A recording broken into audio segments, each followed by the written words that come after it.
in 2005, we cut back to every other weekend, and our top guys will only race 4 times, and then if we qualify for nationals, that'll be their fifth opportunity.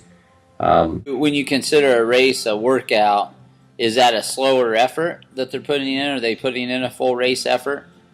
I would consider if you're going to use a race as a workout, I would have some way to monitor that, whether that's a pace per mile based off of what your ability is, or heart rate or whatever. Absolutely, using a heart rate monitor is a great way, particularly if you're an adult and you're wanting to run your this fundraiser 10K because it's for a good cause and it's in your community.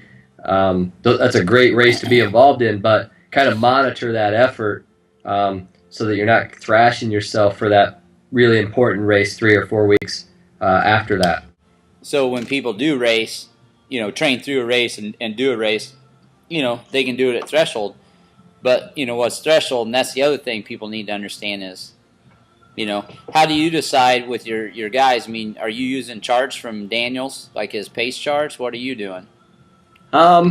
We do use those charts as guidelines. We also refer to McMillan's charts as well as V-Hill's charts and kind of come up with an average of all of those. I don't like putting all my eggs in one basket, so I kind of use all those resources to formulate what I think is best for the guys.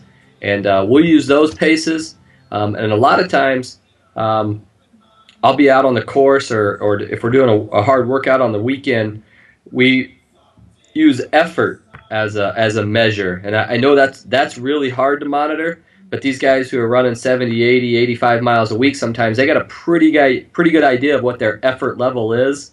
So if I say, this interval needs to be 100%, they're going to go all out. If I say it needs to be at 70%, 80%, 90%, there'll be points along the interval or the workout where I'll kind of look at them and say, are you at 90%, if that's where we want to be, and they'll kind of give me the nod, or that's their cue to slow down or pick it up. We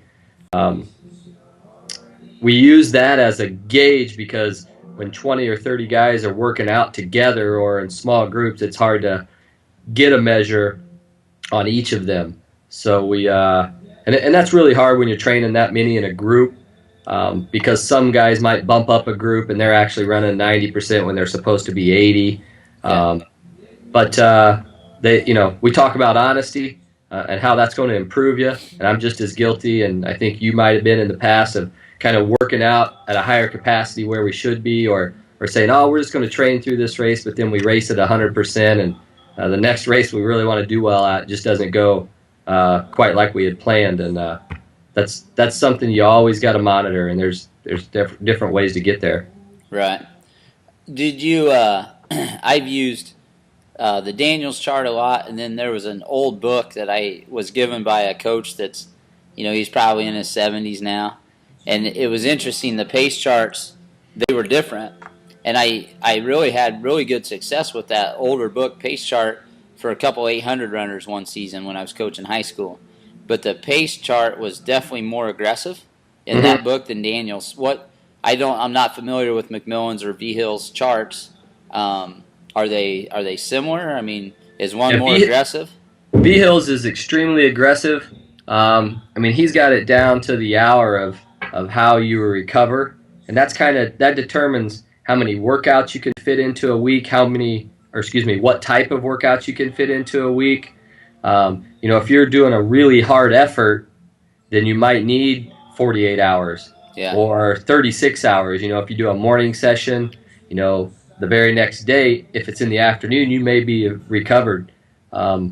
So the intensities are all, everyone who bases those paces, and they all vary slightly, but they're all trying to base it off of some measure, and most people, like both Daniels and V-Hill, use like a VO2 maxed, or they use different tests, measurable tests, and so they'll base it off of that. The one thing to keep in mind is if you want to time trial 2 miles every 10 days or every 2 weeks, that's not going to ruin a race for you or a plan for you, because a 10-minute effort or a 14-minute effort or however long that 2 miles is for you, that's not going to disrupt anything because you're going to recover from it pretty quickly. So a lot of people are scared to time trial.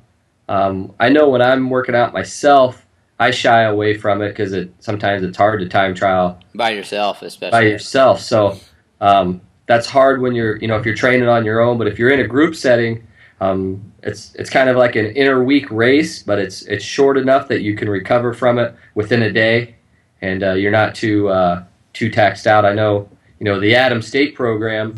If you take a hard look at that, they would time trial every Monday, and then they do mile repeats on Tuesday. It's How far was that time trial? 10K. They time trial 10K because they were wanting to see who was going to be racing the next Saturday, and so that's some pretty intense training.